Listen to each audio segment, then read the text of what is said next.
এটা 2024-এর 25শে ডিসেম্বরের ব্লগ। তো সেদিনকা আমরা গিয়েছিলাম মিশনে, তো সেই ব্লগটাই তোমাদের সাথে শেয়ার করব। অনেক দিন পর ব্লগগুলো পোস্ট করছি, জানি এরপর পাবলিক আমাকে ওদম কেলানি কালাবে, কারণ এতটাই ল্যাথখোর হয়ে গেছি যে 1 বছরের ব্লগ আর 1 বছর পর পোস্ট দিচ্ছি। বুঝতে পারছো, 2024-এর ব্লগ 2025-এ পোস্ট করছি। যাই হোক, সেদিন চলে গিয়েছিলাম আমার যত দল বল সৈন্যসাথী রয়েছে সবাইকে নিয়ে। একা একা যদি এত সুন্দর প্লেসে যাই তাহলে নিজেকে ভীষণ নিরীহ প্রাণী মনে হয়। তো সেই কারণে সবাইকেই সাথে নিয়েছি। এর আগে অনেকবার এসেছি, কিন্তু তখন তো আর ব্লগিং লাইনে আসেনি, তাই জন্য এখানকার কোনো ব্লগ তোমাদের সাথে শেয়ার করি। আর এখন রেগুলার ব্লগ বেশি না আসার কারণ আমার ফোনটা সত্যি ক্যামেরা ভীষণ খারাপ হয়ে গেছে, যে কারণে মানে দেখতেই পাচ্ছ তোমরা ক্যামেরার কোয়ালিটি কেমন।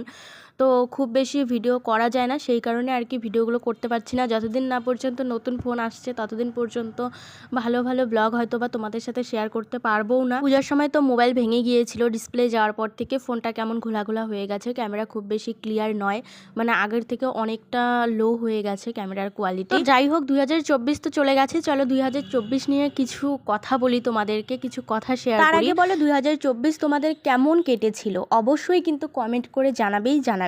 যারা খারাপ বলবে তাদের উদ্দেশ্যে একটা কথা বলছি, আমাদের জীবনে যখন একটা করে নতুন বছর আসে, সেই নতুন বছরে আমরা যেরকম কর্ম করব সেই রকমই কিন্তু কর্মফল বছরের শেষে গিয়ে পাবো।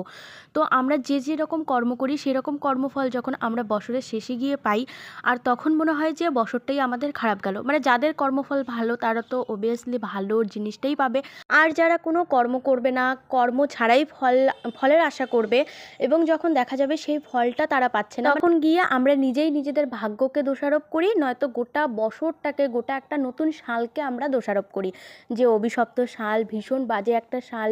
কিন্তু এটা আমরা ভাবি না যে আমাদের কর্মের দ্বারাই কিন্তু একটা সাল সুন্দর হতে পারে, আমাদের কর্মের দ্বারাই কিন্তু একটা সাল খারাপ হতে পারে।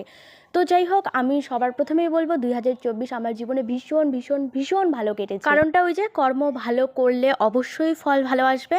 তো অনেক না পাওয়া জিনিস পেয়েছি 2024-এ, অনেক স্বপ্ন পূরণ করেছি, বলতে গেলে স্বপ্ন পূরণের বছরই ছিল আমার 2024।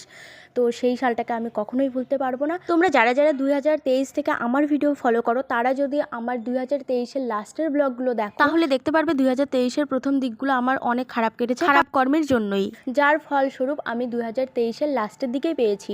এবং যখন আমি খারাপ কর্মের ফল পেয়েছি তখনই আমি প্রতিজ্ঞা করেছিলাম যে 2024টাকে কখনোই কোনো মতেই খারাপ হতে দিতে পারি না। ভালো মন্দ সবটা কিন্তু নিজের কাছেই ডিপেন্ড করে।